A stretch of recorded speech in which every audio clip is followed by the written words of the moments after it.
Hi, I'm Todd Jones, host of the podcast Pressbox Access. Here's a clip from my interview with Tim Kurkjian. Tim recalls details about Game 7 of the 2016 World Series, when the Chicago Cubs broke their championship curse by defeating the Cleveland Indians.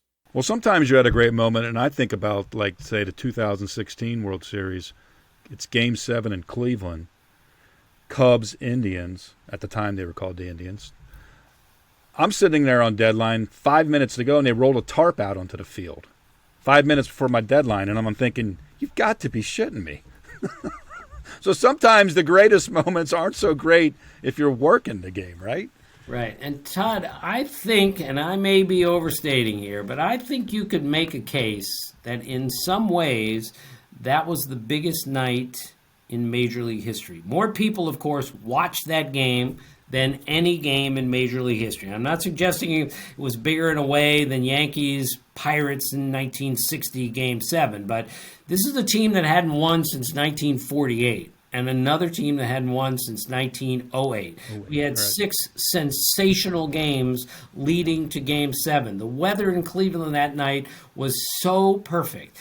Rajay Davis hit a 3-run homer off of Aroldis Chapman. He hadn't hit a homer in like 2 months, and Chapman hadn't given up a homer in 3 months. Yeah, that was basically a define delete moment. Right. Define those paragraphs and get rid of them. And this is where I am slapping my forehead like 10 times during a game. How can this happen?